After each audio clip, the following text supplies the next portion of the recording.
ஜோதிட அன்பர்களுக்கு வணக்கம். நாம் இன்றைய வகுப்பில் நட்சத்திர பரிகாரங்கள் என்ற தலைப்பின் கீழ் விசாக நட்சத்திரத்தில் பிறந்தவர்களுக்கான வழிபாடுகள் மற்றும் பரிகாரங்களை பற்றி சிந்திக்கப் போகிறோம். விசாக நட்சத்திரம் என்பது 27 நட்சத்திரங்களில் 16வதாக வரும் நட்சத்திரம். இதன் விருட்சம் விலாமரம். விலாமரம்னு விநாயகர் சதுர்த்திக்கு பூஜையில வைக்கிற பழத்துல அது முக்கியமான பழம் விலாமரம். விலாமரத்தில் சிவபெருமான் குடிகொண்டுள்ளார் என்றும் உண்டு.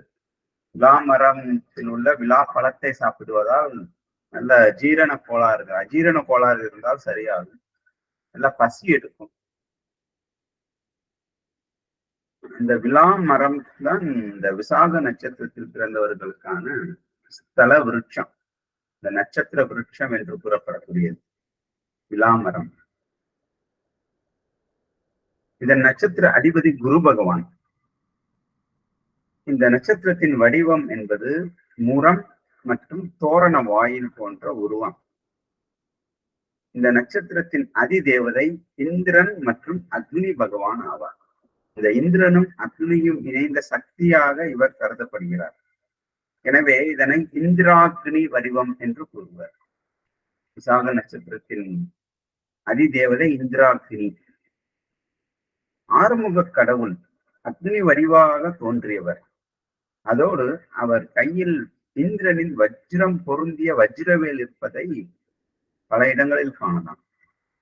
எனவே இந்த கார்த்திகை நட்சத்திர நாளில் சிவபெருமான் நெற்றிக் கண்ணிலிருந்து 6 தீக்கணலாக வெளிப்பட்டு விசாக நட்சத்திர அன்று அன்னை பார்வதியின் மூலம் 6 முகமும் ஒரு முகமாக உருவானதால்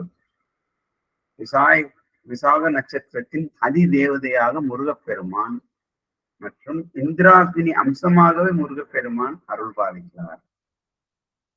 எனவே விசாக நட்சத்திரத்தில் பிறந்தவர்கள் குமரக் கடவுளை வழிபடுதல், முருகன் கோவில்களில் விலாமரக்கன்று நடுதல், முரம் மற்றும் தோரண வாயில் போன்ற குறியீடுகளை பயன்படுத்துதல் முதலிய வழிபாட்டின் மூலம் வாழ்வில் நன்மை, இன்பம், வெற்றிகளை எளிதில் அடையலாம்.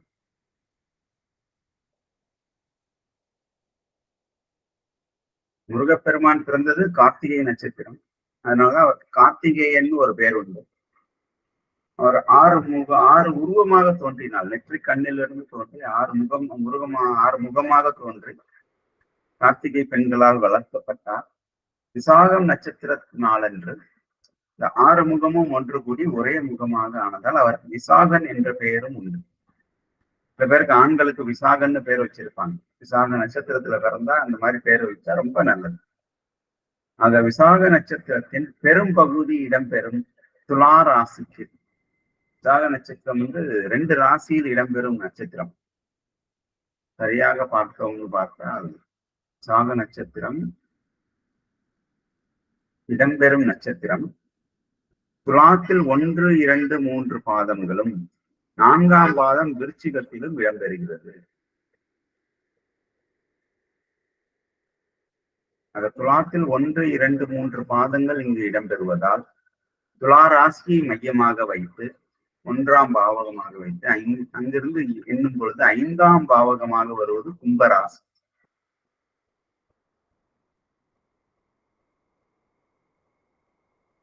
ஆக இந்த துலா ராசிக்கு பூர்வ புண்ணியம் என்ற 5ஆம் இடமாக வருவது கும்பராசி. எனவே விசாகம் நட்சத்திரத்தில் பிறந்தவர்கள் தங்கள் வழிபாடு மற்றும் பரிகாரங்களை அம்பாள் அல்லது சிவன் கோவில்களில் செய்வது சிறப்பு. தமிழகத்தில் வைத்தீஸ்வரன் கோவில் அருகில் இருக்கும் திருநின்றியூர் என்ற ஒரு திருத்தலம் உண்டு. அங்கு விலாமரம் தல விருட்சமாகவே உள்ளது. எனவே விசாக நட்சத்திரத்தில் பிறந்தவர்கள் இங்கு சென்று வழிபடுவதால் நன்மை பயக்கும். விசாக நட்சத்திரத்தில் பிறந்தவர்களுக்கு பரம மைத்திரம் என்ற அதிநட்பு பலன் தரும் நட்சத்திரம் என்று பார்த்தோமேயானால், பரம மைத்திரம் அதிநட்பு பலன் தரும் நட்சத்திரம் என்பது ராகு பகவானுடைய நட்சத்திரம். இந்த ராகு பகவானுடைய நட்சத்திரங்கள் என்னும் பொழுது சுவாதி ஒரு நட்சத்திரம் 1ஆம் பாவத்திலே வருகிறது. அடுத்து சதயம் அதி நட்பு பலம் தரும் நட்சத்திரங்கள். இது 5வது வீட்டில் வருகிறது. அடுத்ததாக திருவாதிரை, இவை 9வது பாவத்தில் வருகிறது. ஆக 1, 5, 9 என்ற தர்ம திரிகோண ராசிகளாக அமைகிறது.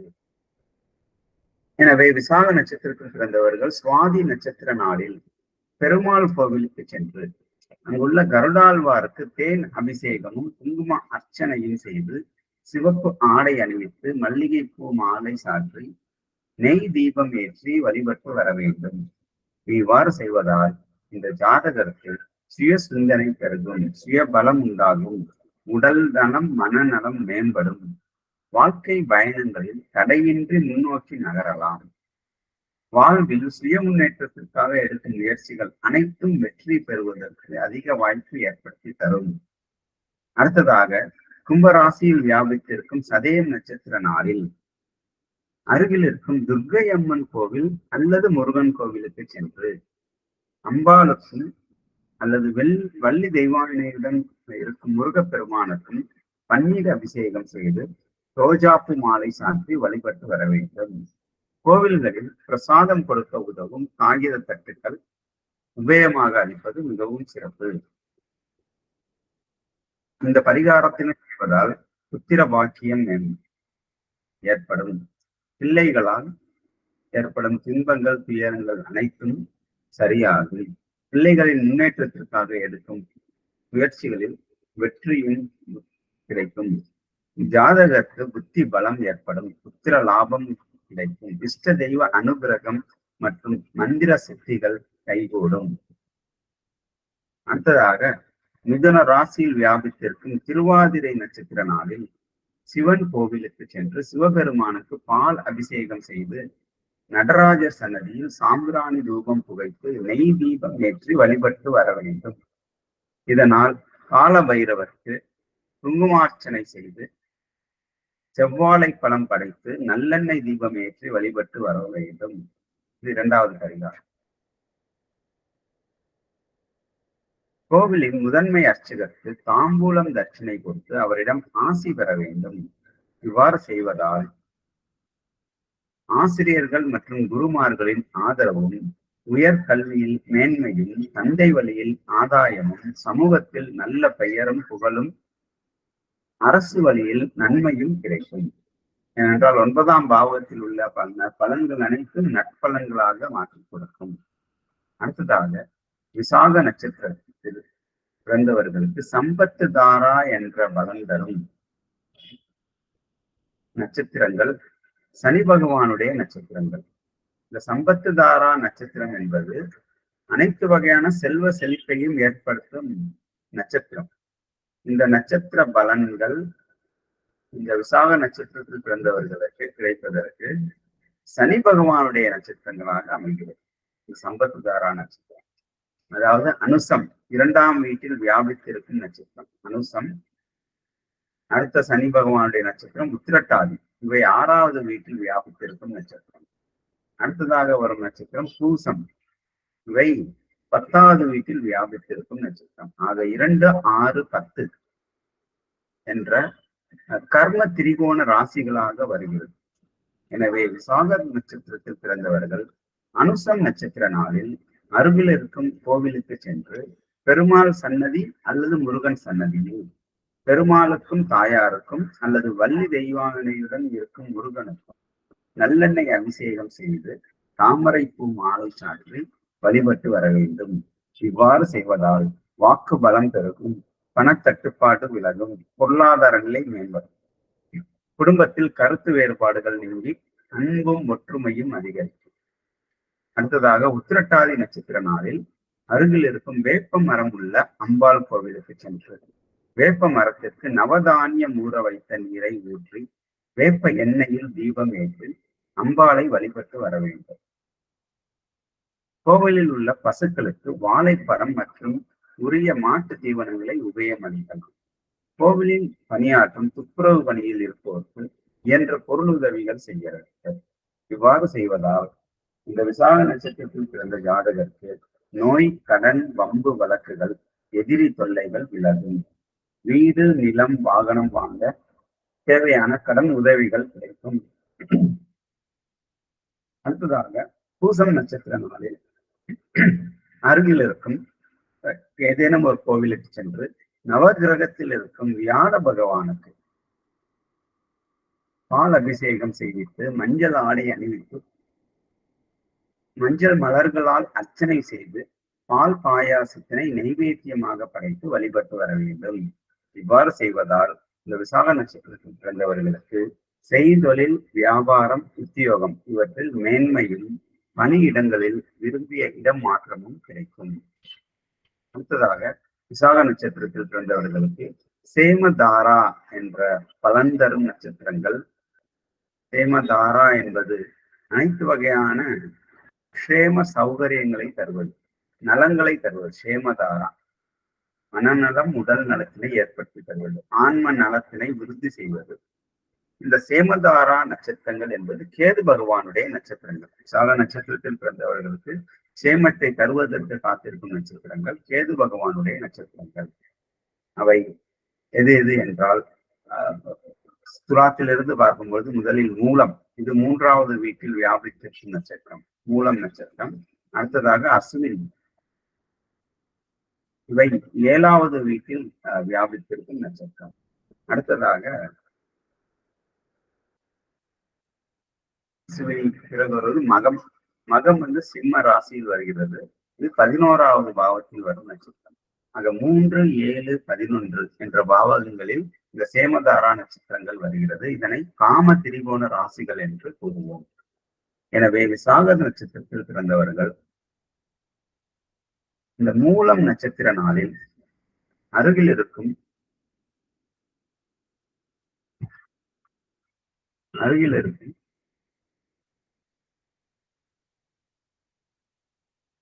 ஆஞ்சநேயர் கோவிலுக்கு சென்று ஆஞ்சநேயருக்கு வெற்றிலை மாலை சாற்றி வழிபட்டு வர வேண்டும். கோவிலுக்கு வரும் பக்தர்களுக்கு ஆஞ்சநேயரின் திருவுருவ படங்கள், சுந்தரகாண்ட பாடல் அடங்கிய ஒரு புத்தகங்கள், சிறு புத்தகம் மாதிரியான அல்லது ஒரு குறிப்பிட்ட பாடல்களை மட்டும் அச்சடித்து சிறு பக்கங்களாக கொடுக்கலாம். இவற்றை குண்டு பிரசுரம் மூலம் உபயம் செய்வது மிகவும் நல்லது. கோவிலுக்கு வெண் சாமரம் வாங்கி உபயம் அளிப்பது சிறந்த பலனை தரும். இவ்வாறு செய்வதால் நோய் எதிர்ப்பு ஆற்றல் அதிகரித்து உடல் பலம் பெருகும். வயதில் சிறியவர்கள் மற்றும் இளைய சகோதர சகோதரிகளின் ஆதரவு சிறப்பாக கிடைக்கப்பெறும். வாழ்வில் சுய முன்னேற்றத்திற்காக எடுக்கும் முயற்சிகள் அனைத்தும் வெற்றியடையும். அடுத்ததாக அஸ்வினி நட்சத்திரம். இந்த அஸ்வினி நட்சத்திரம் என்பது மேசராசியில் வருகிறது. இந்த அஸ்வினி நட்சத்திர நாளில் அருகில் இருக்கும் பெருமாள் கோவிலுக்கு சென்று மூல தெய்வத்திற்கு தாமரை பூ மாலை சாற்றி வழிபட்டு வர வேண்டும். மேலும் ஹயகிரீவருடைய திருவுருவப்படம் அல்லது லட்சுமி ஹயகிரீவருடைய திருவுருவப்படத்தினை லட்சுமி ஹயகிரீவருடைய ஸ்தோத்திரங்களையும் இணைத்து துண்ட பிரசுரங்கள் அல்லது சிறு அட்டைகள் மூலம் பதிவு செய்து அங்கு வரும் பக்தர்களுக்கு உபயமாக அளிக்கலாம். இவ்வாறு செய்வதால் திருமண தடை அகலும். திருமணமான தம்பதிகளுக்குள் ஒற்றுமை எண்ணம் அதிகரித்து இல்லற வாழ்வில் இனிமை உண்டாகும். நல்ல நண்பர்கள் மற்றும் தொழில் வியாபார கூட்டாளிகள் அமைவார்கள். அடுத்ததாக மகம் நட்சத்திரம். இந்த மகம் நட்சத்திர நாளில் அருகில் இருக்கும் ஏதேனும் ஒரு கோவிலுக்கு சென்று அங்குள்ள நவகிரகத்தில் இருக்கும் சுக்கிர பகவானுக்கு வெண்பட்ட ஆடை அணிவித்து வெண் தாமரை மலர் மாலை சாற்றி வழிபட்டு வர வேண்டும். மேலும் கோவிலுக்கு வரும் பெண் பக்தர்களுக்கு மல்லிகை பூ உபயம் அளித்து உபயமாக அளிக்க வேண்டும். இவ்வாறு செய்வதால் இந்த விசாக நட்சத்திரத்தில் பிறந்தவர்களுக்கு எண்ணிய காரியங்கள் எண்ணியபடி நடந்தேறும். நீண்ட நாள் திட்டங்கள் மற்றும் விருப்பங்கள் அனைத்தும் விரைவில் நிறைவேறும். வயதில் மூத்தவர்கள் மற்றும் மூத்த சகோதர சகோதரிகளின் அன்பும் ஆதரவும் சிறப்பாக அமையும். அடுத்ததாக நாம் காணவிருப்பது சாதகதாரா நட்சத்திரம். அதாவது விசாக நட்சத்திரத்தில் பிறந்தவர்களுக்கு அனைத்து காரியங்களையும் சாதகமாக மாற்றித்தரும் நட்சத்திரம். இவருக்கு சாதகமாக மாற்றித்தரும் நட்சத்திரங்கள் என்பது சாதகதாரா நட்சத்திரங்கள். இவை சூரிய பகவானுடைய நட்சத்திரங்களாகும். சாதகதாரா நட்சத்திரம் என்பது சூரிய பகவானுடைய நட்சத்திரங்கள். இந்த சூரிய பகவானுடைய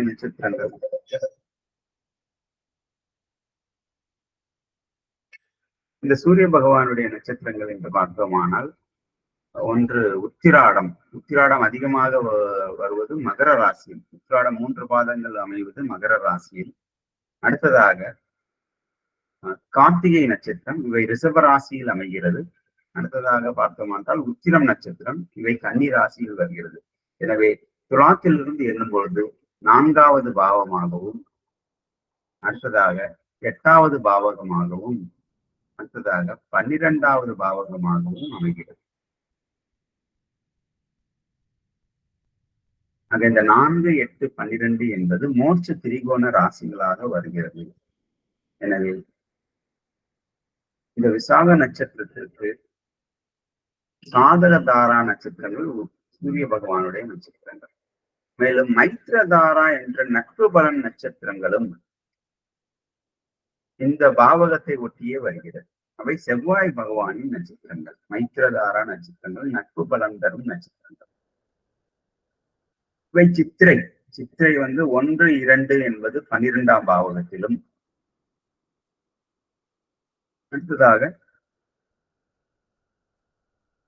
அவிட்டம் 1, 2 என்பது 4வது பாவத்திலும், மிருகசீரிஷம் 1, 2 என்பது 8வது பாவகத்திலும் வருகிறது. ஆக இதுவும் 4, 8, 12 என்ற மோட்ச திரிகோண ராசிகளாக அமைகிறது. ஆக விசாக நட்சத்திரத்தில் பிறந்தவர்கள் உத்திராட நட்சத்திர நாளில் அருகில் இருக்கும் பிள்ளையார் கோவிலுக்கு சென்று பிள்ளையாருக்கு நல்லெண்ணெய் அபிஷேகம் செய்து, பஞ்சாமிர்த அபிஷேகம் செய்து, நீல நிற வஸ்திரம் அணிவித்து, பலாச்சுளை மாலை சாற்றி, பலாச்சுளையை மாலையாக போட்டு சாற்றுவார்கள்.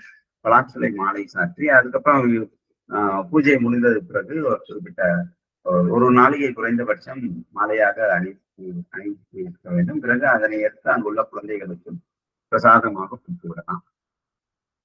வெற்றிலைப்பாக்கு பழம் தேங்காய் படைத்து பலாச்சுளை மாலை சாற்றி பூஜை செய்யும் போது வெற்றிலைப்பாக்கு பழம் தேங்காய் படைத்து பூஜை செய்ய வேண்டும். நெய் தீபம் ஏற்றி வழிபட்டு வர வேண்டும். மேலும் அவிட்ட நட்சத்திர நாளில் இந்த பரிகாரமும் செய்யலாம். அவிட்டம் நட்சத்திர நாள் வரும் பொழுது அருகில் இருக்கும் கோவிலுக்கு சென்று, எந்த கோவிலாக இருக்கலாம், அங்குள்ள கோவிலுக்கு சென்று கோவிலில் முரசு அல்லது தவில் வாசிக்கும் பணியாளருக்கு இயன்ற பொருள் உதவி மற்றும் வஸ்திரதானம் அளிக்க வேண்டும். கோவிலில் அபிஷேகத்திற்கு உதவும் செம்பு, உலோகத்தினால் செய்த சிறிய கோப்பை, குவளை மற்றும் குடம் ஆகியவற்றை உபயோகமளிக்கலாம். இந்த பரிகாரத்தின் மூலம் இந்த விசாக நட்சத்திரத்தில் பிறந்தவர்களுக்கு நிலம், வீடு, வாகனம் தொடர்பான விஷயங்களில் இருக்கும் சிக்கல்கள் விலகி நன்மை மேன்மை ஏற்படும். தாய் வழி உறவினர்களால் நன்மையும், மாணவர்களுக்கு கல்வியில் மேன்மையும் உண்டாகும். அடுத்ததாக இந்த கிருத்திகை நட்சத்திரம் வரும் நாளில் அருகில் இருக்கும் முருகன் கோவிலுக்கு சென்று முருகப்பெருமானுக்கு சிவப்பு நிற ஆடை அணிவித்து அத்திப்பழ மாலை, அத்திப்பழம் கொஞ்சம் காஸ்ட்லியான ரத்தம் ஊறுவதற்காக அந்த பழத்தை சாப்பிட்டு சொல்வார்கள். இந்த அத்திப்பழம் 100 கிராமே 120 ரூபாய் இந்த மாதிரி வரும். அதை மாலையாக சாற்றி கோவிலில் ஹோமங்கள் செய்வதற்கு தேவையான அத்தி மர சமித்துகள் மற்றும் நெய் இவற்றை உபயோகம் அளித்து கோவிலின் மடப்பள்ளிக்கு தேவையான எண்ணெய் மற்றும் எரிபொருட்களை உபயோகமாக அளிக்கும் இந்த பரிகாரத்தை மேற்கொள்ளலாம். அடுத்ததாக மிருகசீரிஷம் நட்சத்திர நாளில் அருகில் இருக்கும் கோவிலுக்கு சென்று தெய்வத்திற்கு இளநீர் அபிஷேகம் செய்து தேங்காய் சாதம் நைவேத்தியமாக செய்து தேங்காயில் நெய் தீபம் ஏற்றி வழிபட்டு வர வேண்டும். இவ்வாறு செய்வதால் நீண்ட நாள் பிணிகள், துன்பங்கள் விலகும். வாழ்வில் எதிர்பாராத ஆபத்து, விபத்து, கண்டங்கள், அவமானங்களிலிருந்து பாதுகாப்பு கிடைக்கும். ஏதேனும் நஷ்ட ஈடு அல்லது ஆயுள் காப்பீடு மூலம் கிடைக்க வேண்டிய பணம், பொருள் ஆகியவை கிடைப்பதற்கு வழிவகுக்கும். அடுத்ததாக உத்திர நட்சத்திர நாளில் அருகில் இருக்கும் கோவிலுக்கு சென்று நவகிரகத்தில் உள்ள சூரியன் அல்லது சாஸ்தா சன்னதியில் சாஸ்தாவிற்கு பால் அபிஷேகம் செய்வித்து சிவப்பு ஆடை அணிவித்து செந்தாமரை மலர் மாலை அணிவித்து அல்லது செவ்வரளி மலர் கொண்டு மாலை சாற்றி நெய் தீபம் ஏற்றி வழிபட்டு வர வேண்டும். மேலும் சித்திரை நட்சத்திர நாளில் அருகில் இருக்கும் சிவன் கோவிலுக்கு சென்று சிவலிங்கத்திற்கு நெய் மற்றும் விபூதி இவற்றால் அபிஷேகம் செய்வித்து வில்வ இலைகளால் அர்ச்சனை செய்து சிவப்பு நிற ஆடை அணிவித்து பொறி நெய்வேத்தியம் படைத்து வழிபட்டு வர வேண்டும். இவ்வாறு செய்வதால் விசாக நட்சத்திரத்தில் பிறந்தவர்களுக்கு வாழ்வில் ஏற்படும் தேவையற்ற செலவுகள் மற்றும் அலைச்சல்கள் குறையும். வெளி மாநில அல்லது வெளிநாட்டு தொடர்புகளால் நன்மை செய்திகள் வந்து சேரும். தூக்கமின்மை நீங்கி நிம்மதியான சயன சுகம் கிடைக்கும். ஆன்மீக வாழ்வில் இருப்போருக்கு மோட்ச பிராப்தி கிட்டுவதற்கு நல்ல வழிவகுக்கும் என்று கூறி இந்த விசாக நட்சத்திரத்தில் பிறந்தவர்கள் முருகப்பெருமானை வணங்குவது மிகவும் சாலச் சிறந்தது. அடுத்ததாக நாம் காணவிருப்பது அனுசம் நட்சத்திரத்தில் பிறந்தவர்களுக்கான வழிபாடுகள் மற்றும் பரிகாரங்கள் பற்றி நாம் அடுத்த வகுப்பில் காண்போம். இந்த அனுசம் நட்சத்திரம் மகாலட்சுமியை அடிப்படையாக கொண்ட நட்சத்திரம். அனுசன் என்றால் அனுஜன் என்ற வார்த்தையிலிருந்து பிறந்தது அனுஜன். அனுஜன் என்றால் இளையது, நமக்கு இளைய பிறப்பு என்று பொருள். அனுஜன் என்றால் இங்கு இளையது என்பது மகாலட்சுமியை தான் இளையவள் என்று அழைப்பது வழக்கம். எனவே இது மகாலட்சுமியுடைய இந்த அனுச நட்சத்திரத்தில் தான் காஞ்சி பெரியவா இந்த நட்சத்திரத்தை பிறந்தார். அனுசத்தின் மகிமையினே ஒரு புத்தகம் உண்டு, சில கட்டுரைகள் உண்டு. பெரியவாளுடைய வாழ்நாளில் நடந்த சில சிறப்பான விஷயங்களை அதில் குறிப்பிட்டிருக்கிறார்கள். எனவே இந்த அனுசம் நட்சத்திரத்தில் பிறந்தவர்களுக்கான வழிபாடுகள் மற்றும் பரிகாரங்களை பற்றி நாம் வரும் வகுப்பில் கற்றுக்கொள்ளப் போகிறோம். வாழ்த்துக்கள். நன்றி.